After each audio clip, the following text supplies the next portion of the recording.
Ahora vamos a ir a la carta a los Filipenses, capítulo 2, verso 1 al 7. Dice en el poderoso nombre del Señor Jesucristo: por tanto, si hay alguna consolación en Cristo, si algún consuelo de amor, si alguna comunión del Espíritu, si algún afecto entrañable, si alguna misericordia, diga conmigo, completad mi gozo, sintiendo lo mismo, teniendo el mismo amor, unánimes, sintiendo una misma cosa, nada hagáis por contienda o por vanagloria, más bien con humildad, estimando cada uno a los demás como a menores a sí mismo. Aleluya, como superiores a él mismo, no mirando cada uno por lo suyo propio, sino cada cual también por lo de los otros. Haya pues en vosotros este sentir que hubo también en Cristo Jesús, el cual, siendo en forma de Dios, no estimó el ser igual a Dios como cosa que aferrarse, sino que se despojó a sí mismo, diga conmigo, tomando forma de siervo, hecho semejante a los hombres. Gloria al Señor. Puede sentarse tomando forma de siervo. Aleluya. El servicio ciertamente es una acción, pero una acción que es constante. Ahora, no se limita únicamente a lo que tenemos entendido como servicio en nuestra vida secular, en lo que tenemos como trabajo, en ofrecer un servicio a cambio de una contratación, de una remuneración. Ciertamente hay personas que contratan a otra y le dice, te voy a dar tanto, pero tú vas a cumplir un horario, tú vas a hacer tales cosas y si las haces, yo te voy a pagar. Y ese servicio, todos lo conocemos, todos lo hemos hecho, pero no es el más gustoso de todos, amén. Mas el servicio en el Señor es más que hacer lo que se nos manda. El servicio en el Señor es más que pararse en el altar y predicar. El servicio en el Señor involucra nuestra disposición de ofrecernos en servicio por los demás. Aleluya. Y podemos hacer una lista larga de los servicios que debemos hacer como cristianos frente a los demás. Y es necesario tocar esos temas. Pero antes de eso, no vamos a pasar por alto algo importante del título de este mensaje. Porque el título de este mensaje tiene algo que no es un complemento como tal, sino que es un condicional determinante. Una cosa es servir, pero otra cosa es servir con gozo. Nuestro servir con gozo cambia las reglas del juego. Amén. Y para entendernos, quiero que analicemos un ejemplo. Porque aquí el 99% de las personas, y digo 99 porque puede salir el 1% que dice, no, yo soy diferente. Gloria a Dios. Yo predico al 99. Amén. Y ese 99% de personas, normalmente, cuando nos toca ir a trabajar algunos, a subirse en un tejado, a reparar un techo a 37 grados centígrados, recibiendo el sol durante 8 horas seguidas, no dice, wow, me voy a parar en este tejado. Cuando una camarera de piso, como mi esposa, en sus tiempos que trabajaba en Lanzarote, iba y tenía que arreglar esas 20 habitaciones y se encontraba con una habitación donde habían celebrado el aniversario y habían estallado globos y había caído purpurina por todo el suelo y veía las bolitas esas de colores brillantes, imposibles de recoger. Mi esposa no decía, wow, qué felicidad, estaban de aniversario. No, ¿cierto que no? Por eso digo, el 99% no vamos a hacerlo con el mayor de los gustos. Amén. Pero ciertamente este tipo de servicios son a los cuales somos forzados a ir. Y nos vemos forzados porque es necesario para nuestro propio sustento. Es necesario para el sustento de nuestros hijos, para llevar comida a casa, para dar techo donde puedan dormir. Y eso muchas veces nos da la fuerza para ir y abrir la tienda cada día, para ir y enfrentar el trabajo o al jefe al cual de pronto nos habla mal. Pero aunque sabemos que damos gracias a Dios y le decimos gracias, Señor, por este sustento. Gracias, Señor, por esto que me puede permitir traer dinero a mi casa y comprar con ello la necesidad y suplir. Aún así, también muchas veces lloramos y decimos, Señor, necesito un cambio. Ahora, ¿qué tiene que ver esto con lo espiritual, mis hermanos y hermanas? Es que en el Señor hay un servicio que es voluntario. Pero muchos lastimosamente lo sienten como algo forzado. Lo sienten como si fuese un trabajo secular, como si fuese algo típico, obligatorio que tuviesen que hacer. Y ahí hay un problema. Porque en el servicio de Dios no podemos estar forzados a ir, no podemos estar forzados a servir, como si se tratase de cualquier trabajo. Amén. Y lastimosamente, cuando nos vemos forzados a hacer las cosas, entonces caemos en la parábola del siervo inútil. Porque el siervo inútil, usted lo sabe muy bien, es aquel que hace lo que usted le pide. Nada más. Y usted debe conocer a alguno en su trabajo, compañero, tal vez que le mandan a hacer tal cosa y no hace nada más. El Señor le dice una milla extra, pero él no da un centímetro más. Ese es el siervo inútil que siempre hay que empujarlo. Y que déjeme decirle, mis hermanos, otra vez el 99% de nosotros hemos pecado en esto alguna vez. Si quiere doy un ejemplo cercano. ¿Cuántas veces nos tienen que decir, invita al evento del 26 de junio? Y si nos vamos más atrás en nuestra vida, siempre vamos a encontrar algo en lo que el Señor nos puede decir, pudiste dar más. Pero ciertamente, mis hermanos, hay otro tipo de siervo, el cual marca la diferencia. Un siervo que da un servicio más allá de lo excelente. Este siervo tiene este factor condicional determinante que marca una actitud, este factor gozo que opera en todo lo que hace. Amén. Este siervo no tiene que decirle vaya una milla más, porque él ya va millas extra. A este siervo usted no tiene que empujarlo, tiene que retenerlo, tiene que decirle ya, no más. Y aún así es imparable. Porque este es el siervo útil que busca al Señor. Este siervo no pasa sus horas de servicio quejándose diciendo este jefe que tengo o estos compañeros o este pago o tal cosa. No, este siervo se pasa buscando soluciones, ofreciendo una mano con una actitud sobresaliente, con una actitud no de queja. Aleluya. ¿Cuántos dan alabanzas al Señor? Este siervo hace lo que hace porque lo hace con gozo, con alegría, con amor. Este es el secreto del siervo útil. Ahora, mis hermanos, el servicio debe ser bien recibido, ¿sabía usted? Algo que debe ser valorado es el buen servicio. Porque hablando con mi esposa acerca del trabajo en el Señor, llegábamos a una conclusión. Ella me decía, wow, es que cuando uno pone las manos en el arado, directamente se ve quién esconde las manos del arado. Y cuando uno está ahí trabajando, uno puede ver en su trabajo secular o allá en su empresa, uno puede ver quién trabaja, quién no. Uno sabe quién trabaja al ojo, quién espera el que jefe llegue para entonces moverse y mover las manos como si hiciese algo. Amén. Cuando uno trabaja, uno se da cuenta quién trabaja y quién no trabaja. Ahora, déjeme explicarle.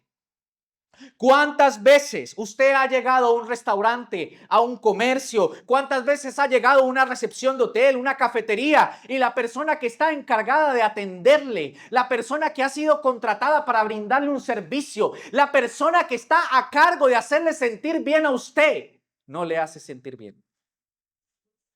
¿Cuántas veces a usted una persona, y por eso le digo, este servicio debe valorarse cuando usted, hay personas que se ganan la propina. Hay personas que reciben el gracia, pero por educación de uno. Hay personas que cuando usted llega a la cafetería y usted pide un café, usted piensa que lo está mendigando.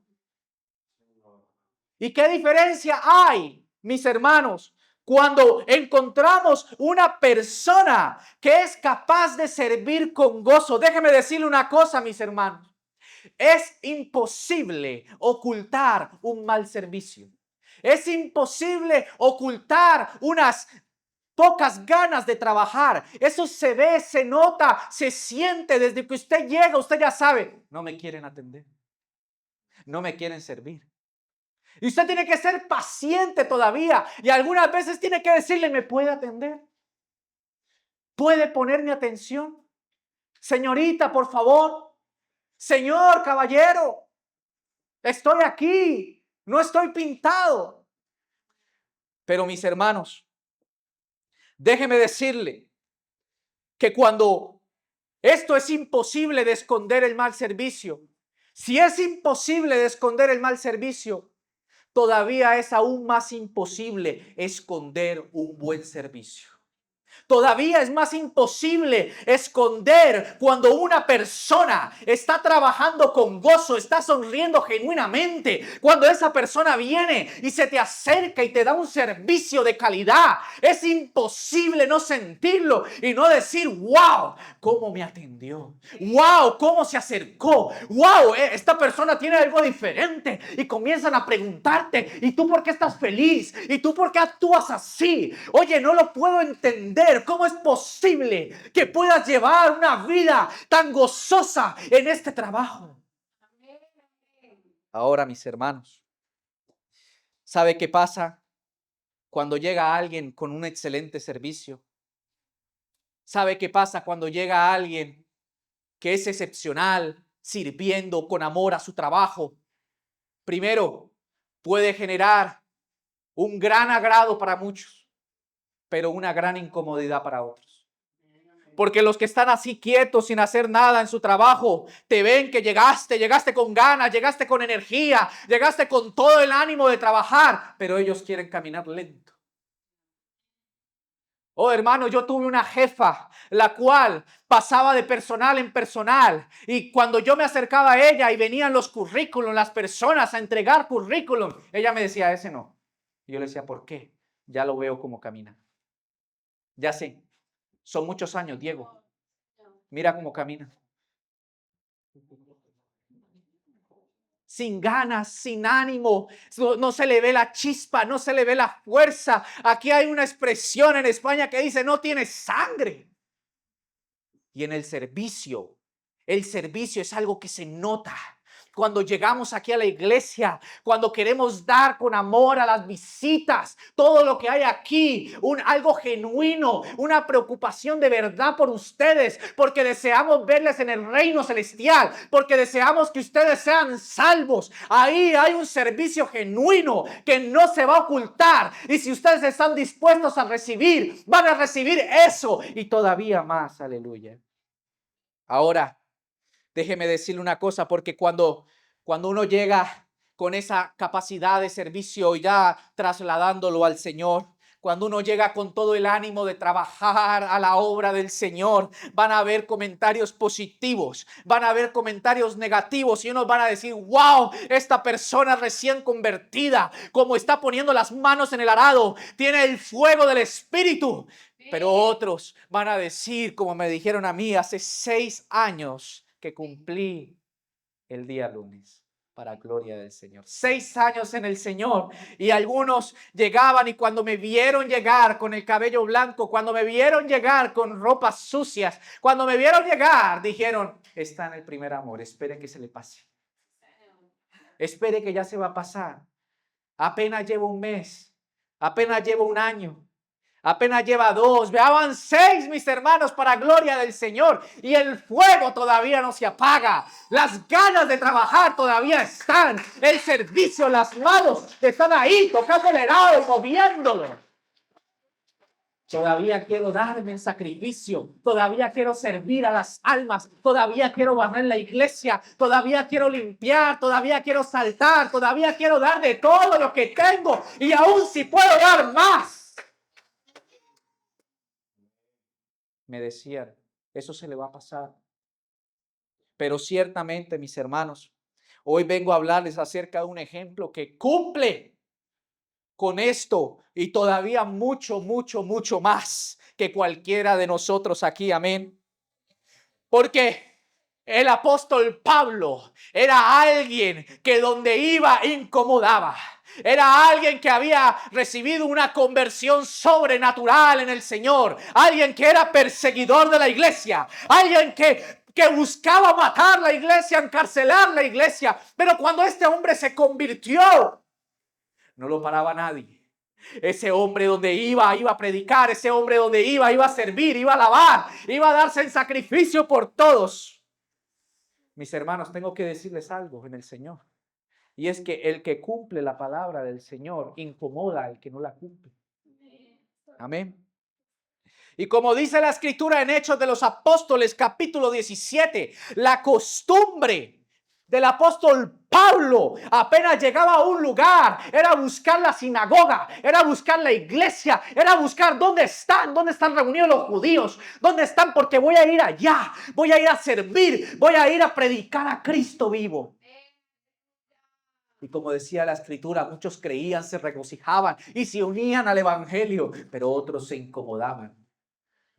Otros apenas escuchaban el mensaje de Pablo, comenzaban a levantar falso testimonio, comenzaban a perseguir, comenzaban a echar, comenzaban a buscar la forma de matarle. Pero, mis hermanos, ciertamente necesitamos muchas veces que alguien con el gozo del Señor llegue a nuestras vidas. Necesitamos que muchas veces alguien, tal vez un recién convertido, se presente delante de nosotros y nos recuerde nuestro primer amor. Ciertamente necesitamos que un carbón rojito encendido llegue y se nos acerque para que nos vuelva a contagiar el gozo que tuvimos en nuestros primeros días.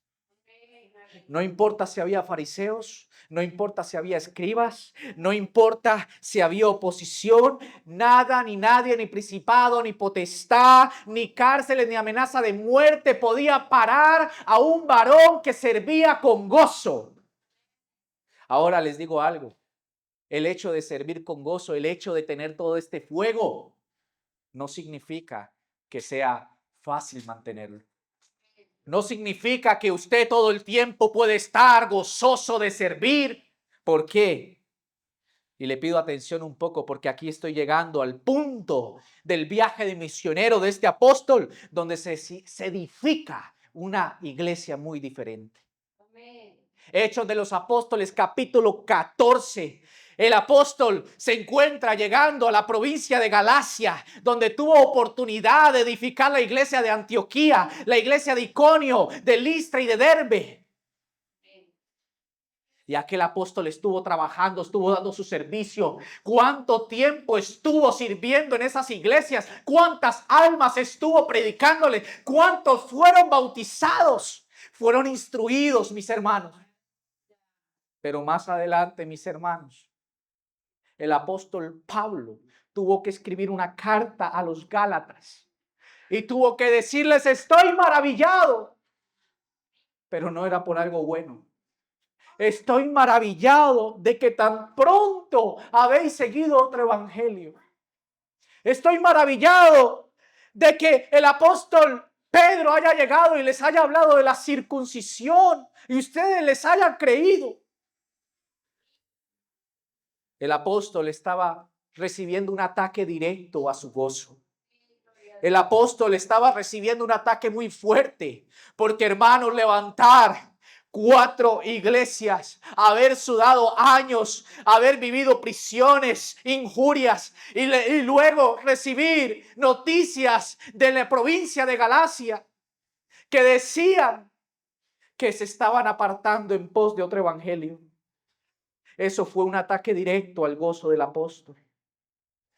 Y más adelante en Hechos de los Apóstoles capítulo 16, cuando el apóstol llega a Macedonia, a esta provincia preciosa, por fin parece que se va a levantar una iglesia diferente, una iglesia de los filipenses, una iglesia que estaba muy cerca de la expectativa que tenemos de la iglesia de los Hechos de los Apóstoles, del inicio en el aposento alto.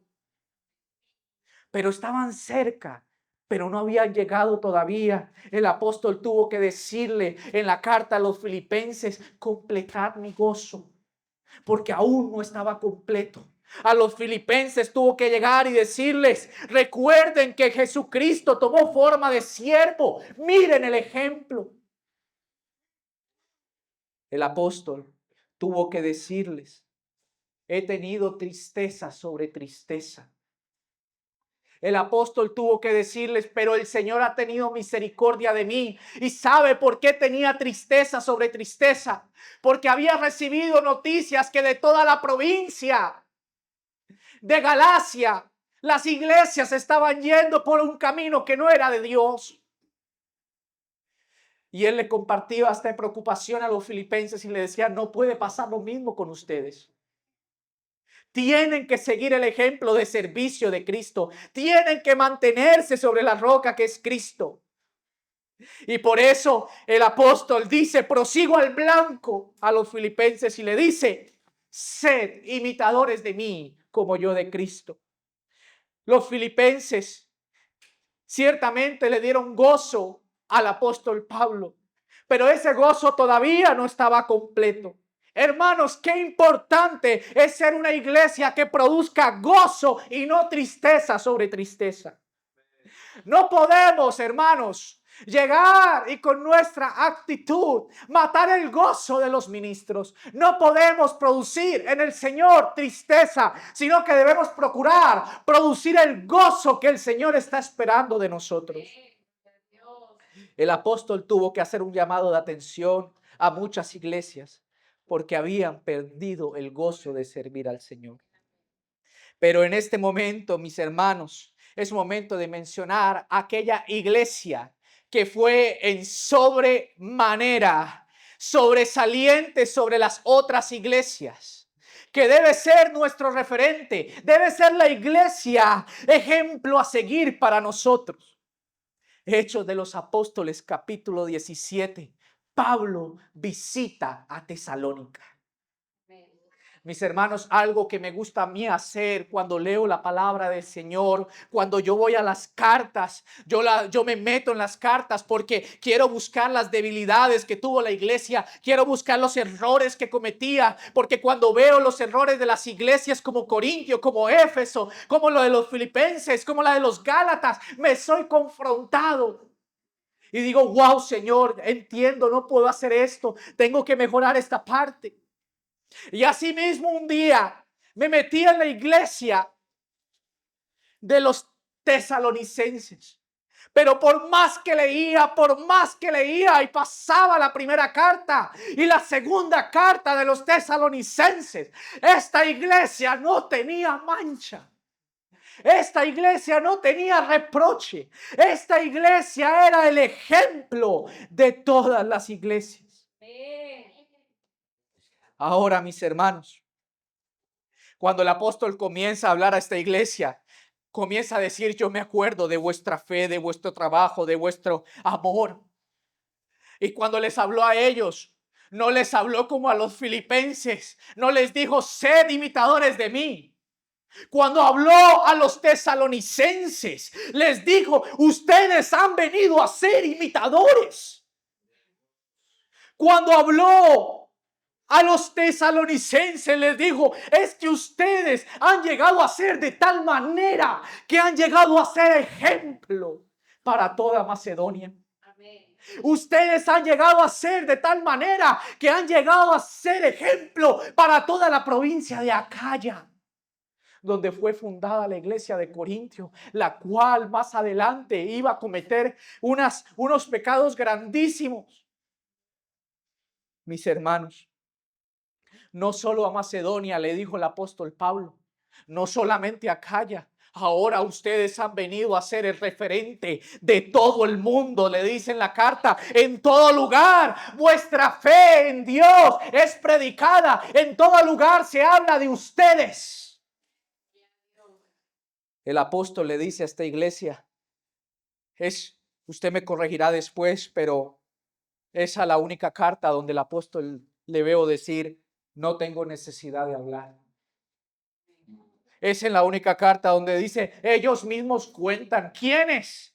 Los que hablaban de Tesalónica cuando el apóstol se acercaba a hablar con gente nueva, a predicar a gente. Decían, no, es que ya escuchamos de ustedes, es que ya sabemos, ya nos predicaron de cómo ustedes llegaron a Tesalónica, de cómo ustedes llegaron a Berea, de cómo ustedes predicaron el evangelio, de cómo los recibieron, de cómo los tesalonicenses se convirtieron de los ídolos a Cristo.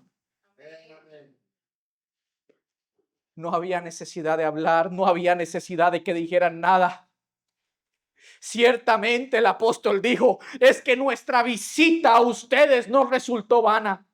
La forma en la que recibiste la palabra no fue como palabra de hombre. Sabías ustedes que era palabra que traía Dios para sus vidas. Ahora, tan imitadores llegaron a ser la iglesia de Tesalónica, les digo, mis hermanos, que el apóstol les dice, es que ustedes han llegado a ser como las iglesias de Dios en Judea, las cuales comenzaron en el aposento alto, las cuales llegaron a ser el oprobio de toda su ciudad. Tesalónica estaba viviendo nuevamente el inicio de la iglesia primitiva en todo el sentido de la palabra. Ahora, mis hermanos, la oposición del enemigo y la gran preocupación de Pablo fue la siguiente: que cuando recibieron la palabra del Señor fue en medio de gran tribulación. Tesalónica estaba alborotada. Y es la única carta donde yo consigo leer que Satanás estorbaba a Pablo para ir allá. Es la única parte donde veo tanta oposición para predicar. Pero era porque Satanás mismo sabía que esa iglesia iba a ser pura, sin mancha, iba a ser una iglesia sin igual.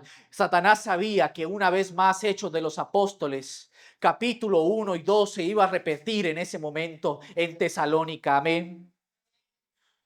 Ahora les digo algo, porque también como apóstol se preocupaba. Porque dice, ¿cuál es nuestra esperanza? ¿Cuál es nuestro gozo? ¿Cuál es nuestra corona? ¿No sois vosotros? ¿No sois vosotros nuestra gloria y gozo? Y el apóstol estaba tan preocupado